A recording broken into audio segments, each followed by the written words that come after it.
So now we're just coming away from our talk with Hamid, and we've been reflecting on that a bit together.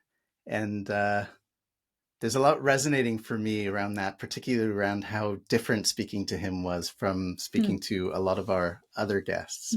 And I wonder if that was your impression as well. Yeah, it had a different rhythm to it. And a sense of exploration, and perhaps like I experienced it almost like islands within a sea where you could find resting places, and it was kind of being taken on this journey and weaving things together in a different way. That sometimes people are quite kind of systematic, or there's like a ding, ding, ding, ding, ding. Yes. Not always, but sometimes. And this felt more like a wandering. It was very thoughtful, wasn't it? And I think, Nathalie and I have discussed a lot that first question about the mythology, what's your creation myth, and whether people will understand that question, whether they'll respond to it. And I thought it was, and people have responded to it in very different ways, but I appreciated Hamid's thoughtfulness in that there was this kind of almost like a visceral pushback in the beginning, like, and coming to understand that. Actually, I want to say something a little bit about the background to the question. So for me, the background of that question is Carl Jung's amazing book, Memories, Dreams, and Reflections, which is an autobiography that he calls the myth of his life. And I remember the first time I read that, I was like, what a cop-out. Like, come on, like, okay, we can have our myth, right? And then we don't have to own up to all the shitty things we've done or like, But as I've grown older, I kind of see he's kind of talking about that as an expression of a truth through a story rather than a narrative, which is these are the things that happened to me, which is also a myth in a sense, right? Yeah. And Hamid's pushback and what we came to find there is he didn't want to be reduced to a story of I was born here and then this thing happened and then this thing happened. A named sequence of events. Yes. That were kind of written down in language. I think that was the other part as well, is like how much of a life can you transmit through words? And how we're so used to grasping that story, right? And he resists it. And I think he resists it in his work. And I think that's why the conversation was different. Because it was almost like, well, let's elude the graspability of these things. Which is also interesting because as a musician, obviously, when we write music, we use words, but you have music to carry the meaning, to enhance the meaning of the words, to conflict with the meaning of the words. Like there's a whole, words are just one tiny part of musical expression. And so I found that particularly interesting, which was, what's that which is not being said, which cannot be captured by the story that we're telling. So the kind of creatureliness, the embodiedness, the viscerality. And it's true. And when he talks about the baby wailing, and that really struck me, because in music, and in our primate kin, you hear sounds of grief. You hear, an elephant. It's not something that is unique to our species. So there's a sense of being able to transmit something which is more than one transmits in words, but you transmit it through sound, through reverberation, through gesture. I found that thread particularly rich, especially because we're in conversation, right? So like, we're using words through the medium of a laptop to try and get to the heart of things. So to kind of bring that name in and bring it into the conversation. And he brought in some very difficult theorists, right, who talk a lot, like Julia Kristeva, who's this French psychoanalytic thinking. Really, like, I find it very, very difficult. And the whole thing is an acknowledgement that you're trying to put language on something that's unlanguageable, and that you can only keep approaching, right, without ever getting. It's asymptotic. Like you kind of get close to the edge, but you just never quite quite touch it. Yeah. Yeah. And I find that, like, you both kind of pushed back against I kept saying, none of the musical was like note in my soul or whatever, it's, of course not true. But it makes me think about how, like, really important, deep personal differences, right? Like for me, my expression of my feelings and my ideas and myself are so wedded to words. Wedded to words that it's kind of almost incomprehensible to me. I can understand it, right? That it would emerge as music or emerge as dance first. Whereas it feels like Hamid was saying that this expression comes first and words are really problematic. And how we have to bridge that to communicate. It's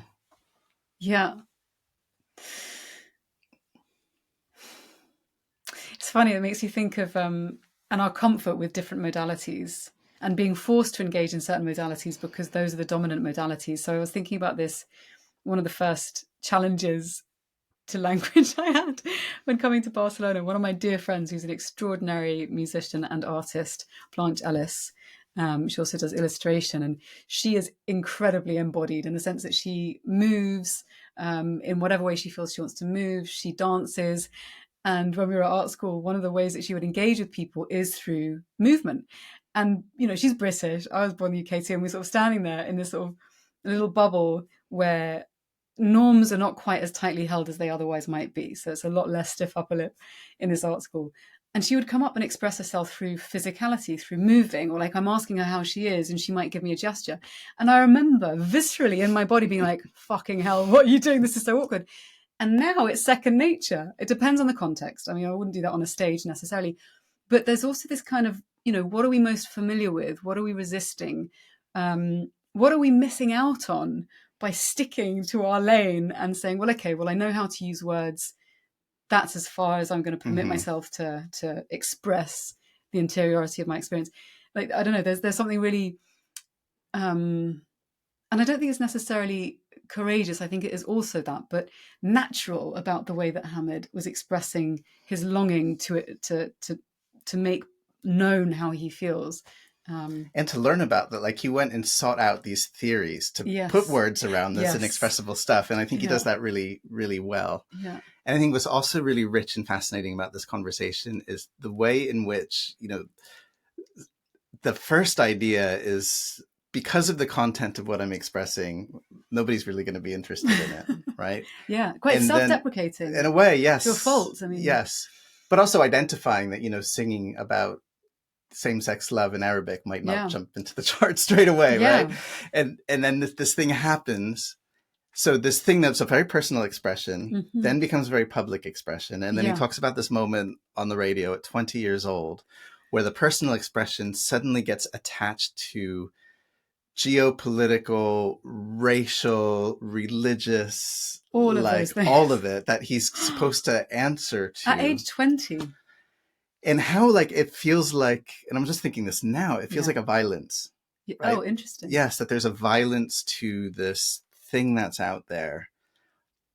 And in the same context, to be not only to be explained away, but to be turned into something. And of course, that's going to happen in a way. And in a way, like there's value in that, I think. But the way in which something as a personal expression becomes projected upon, used as an object. And a vehicle for people to, you know, promote their own agendas or, and that felt like, wow, that's a lot for someone that young to, well, for anyone, but particularly that young, because you're still, because it didn't have all that around it, right? It was this expression that then like, and then you said that I needed to research what it was all about. Right? Yeah, I mean, that's huge. And I think especially coupled with that extraordinary sensitivity, which, you know, again, I mean, he's found himself at this nexus of topics which are complex and tricky to navigate. And then and I was thinking sort of also, we've had this conversation elsewhere, but when you're in cultures, many of which teach their boys to suppress or cut off their emotions, and then you have someone who is beautifully sensitive, very attuned, creating extraordinary music to transmit something which many people are completely disconnected from, and then having to cope with understanding and holding all of the feelings that you're having in relationship to everything that's going on. I mean, there's just so much there for one person to be able to navigate.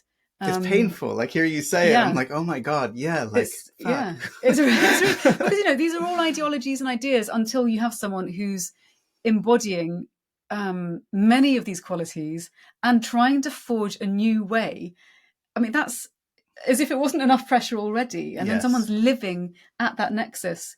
And then I found it extremely moving, the courage with which he was talking about the sensitivity recognizing that perhaps as a strength and not wanting to estrange himself from that. So coming off medication and that being the right choice for him at this moment in time, and to feel, I mean, that's courage, because who wants to feel the horror of what's happening, but to lean towards that. I mean, for me, that is what, I know it's a personal thing, but like the artist, the musician, it's part of that kind of seed is to transmute or to express that which is inexpressible for so many. Yeah, and I'm thinking about the cost of that, right? The cost of that for him, and also, he brought up this, and this is a thorny issue that I think I'd like to think about more another time. But this idea, on the one hand, of neurodiversity. So he's saying, I'm coming from this place of sensitivity, and I'm coming from this place of the way I engage with the world that is different from the dominant way that people engage with the world. So I don't feel like it's a great fit, like whether how that's gendered or sexual orientation or the sensitivity or whatever you want to call it, right? And how that's the source of his expression of that creativity and also the cost of it, right? And that he needed to come to understand it as a neurodivergent expression, but also not get hung up on the identity of what that is, which is kind of how it was starting to finish, right? Like, don't let somebody give you a name, or maybe you can use it. I can't remember exactly. And I think it's a really important tension around how we accept our diversity of self, how we might need to name it and work with it in it, but also not necessarily be tied down to it as a, you are this thing, you know? But also in response to the culture, it's like, there's reasons. I remember reading about this as sort of a similar thread, which is people are in ecological grief. And that is a sane, healthy, embodied, mature response to a horrendous situation. And so to hear him talk about, like, this is what I'm experiencing, and it's also in relationship to not just my own particular way of being in the world, my own neurological structures, my personality, my culture, but also the system. And so it's also bringing into question that relationship and what is and isn't working, where there are points of tension, and not just saying, I must be broken, I must be damaged, and there is not, like, we are so entangled. And I think he really pinpointed that. I think he spoke about that really well. And I think many of the dominant forms of psychological treatment locate the pathology inside the individual in this old school medical mental model, right? And there is some value to that. And we are part of the system. And I agree. I think the way he located him, almost like this, when I realized that the problem wasn't just located inside of me. And I thought with great generosity, because I know he's received a lot of shit from people, identifying the shit that you're getting from people as located in their completely tangential, accidental arrival in the world from wherever they were. You know, they don't misunderstand because there's a willful desire to misunderstand you. They've misunderstood because they've grown up in a culture where the information was this. There's a generosity to that. And he struggles with holding the generosity and probably not feeling very generous a lot of the time when, obviously when you're under attack. And I think that's a hard nut to crack. And it's the nut we have to crack these days in so many ways. But also, isn't that kind of not the point, but the fact that holding a generous, spacious position, especially when you're being challenged, it's a practice. It's like the idea when people say that love is a verb. It's a choice to act in a certain way, even or perhaps especially when the impulse towards the opposite is so strong that it's something you commit yourself to, and sometimes it's going to work, sometimes it's not. But in the act of making that commitment, it's like if you're thinking ungenerous thoughts about people, the biggest choice is what you choose to do with the thought that's arising or the feeling that's arising. Like that's where character, I think, comes in. Or the thing emerges, and then you hopefully choose. Well, there's that famous Frankl quote, right? Between stimulus and response, there's a space, and you need to find that. You need to find that space. And to cultivate that somehow. And it's hard. And most of the time you find yourself past this. You find yourself in response, and then you have to work yourself back to the space. It was really beautiful interview, I felt. Very, really, really rich in its indirect, meandering way, right? Yeah. And lovely to actually be, and I hope maybe you guys, may feel this, to be able to enter into conversations and have them take different shapes.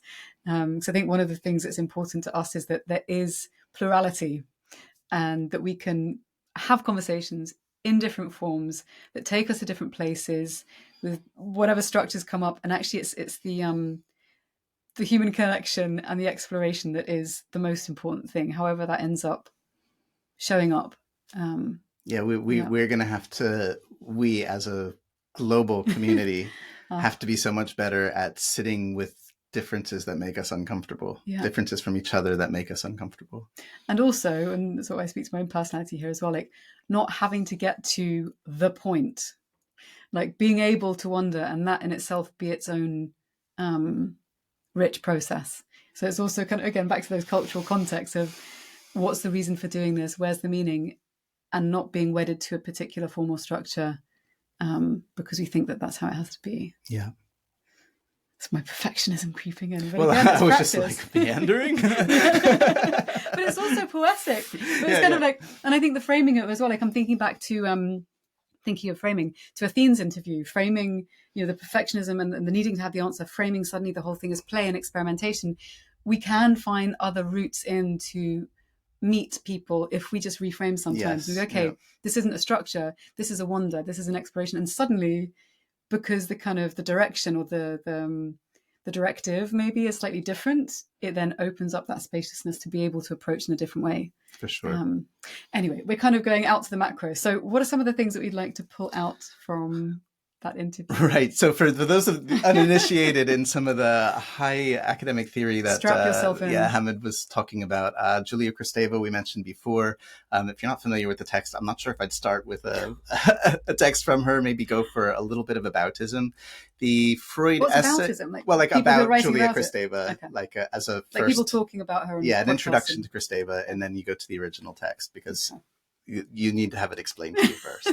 Similarly with the second text, which is, I might have mentioned it before, my very favorite text by Sigmund Freud, the one that Hamid was talking about that brought him to tears. It's called Mourning and Melancholia. It's also difficult, and I'm actually writing a reader's guide to it, so hopefully it'll be out at some point that will help you along, but it's very easily found free online on PDFs. It can really help you understand that one model of the relationship between grief and depression, which I think is a really interesting thing. And why don't you go for a couple and then I'll bring my other ones in. So the other thing, and I couldn't find resources on this because I hear folk stories quite a lot as well as reading them, but the Wailing Banshees, if you're interested in those, it's originally Celtic, predominantly Irish mythologies, and you can just have a little look online and find some information in the Britannica folk tales. But yeah, the idea that these fairy folk or apparitions would become apparent when someone in the family was dying or about to die, or there was some kind of omen. Really interesting work, especially in a country or countries or cultures that are so disconnected from grief. The other thing I think also that came up in conversation recently with a teacher of mine was ways in which we do or do not make space and ceremony for grieving and for loss. In English-speaking countries now, we have Halloween or Samhain, if you follow more of a kind of Celtic earth-based tradition. And that's predominantly become known as the 31st October, sweets and zombies fest. But it's a beautiful time to be able to explore themes of grief. And I think one of the things that's so poignant about it is that we gather with others. It can be around food. It can be as simple as lighting a candle. For things that you've lost, parts of yourself you might have lost, loved ones, it could be animals, trees, people you met, people you haven't met. It could even be things like the loss of a house, the loss of a career, like whatever it is. So finding ways to weave ceremony for grief, spaces in which you can hold that and be in community with others. And sometimes it's as simple as finding a song that you feel expresses something that you find it hard to put words to. So ceremony and grieving, very important too. I'm just thinking about, not opening up a whole relationship to how we tend to avoid our grieving parts, Maybe there's a special episode just on that. Yeah, I think it would be an important one. Again, back into the world of depth psychology for people who are interested in that kind of teenage area and up. The early psychoanalysts were really interested in childhood and kind of stopped it around puberty. Erik Erikson is a really interesting one, Identity in the Life Cycle, and talks about the different stages that can happen from teenagers on. And a really interesting book that addresses this idea about diagnosis. Alan Francis, a psychiatrist who was on the chair of the board for the DSM-4, which is the big diagnostic manual of psychiatry in America, who quit the DSM-5 because he was so unhappy with how everything was being further pathologized, including prolonged grief. So when prolonged grief went into the DSM-5, he's like, okay, enough. Wow. He wrote this book called Saving Normal, which addresses some of the areas around overdiagnosis. And I think we can also, especially in this day and age, and how that sits uncomfortably aside this idea of neurodiversity. And there's a really interesting conversation to be had there. So that will be another one to look into. I think I need to read that. It sounds fascinating. It's really good. And it's really accessible, unlike the Sigmund Freud and the Julia Kristeva. Like, anybody can read Alan Francis. So maybe start there. Yeah. So closing remarks then. I just want to thank him for his unrehearsed rawness. I mean, I always feel when I speak to Hamid that he just brings himself entirely forward and finds his way there with us, which I'm really grateful for. I really adore that transparency and openness. Yeah. And I think especially for that piece around sensitivity and creativity and feeling, allowing yourself to feel, and living in such a way that you help others to access that too. So, and check him out, like go on YouTube and check out his work, either from his earlier work in the band with Master Leila or his more independent stuff he's done recently. It's really soulful music. You'll really enjoy it. Thanks for joining us in Time to Show Up. See you next time. Bye-bye.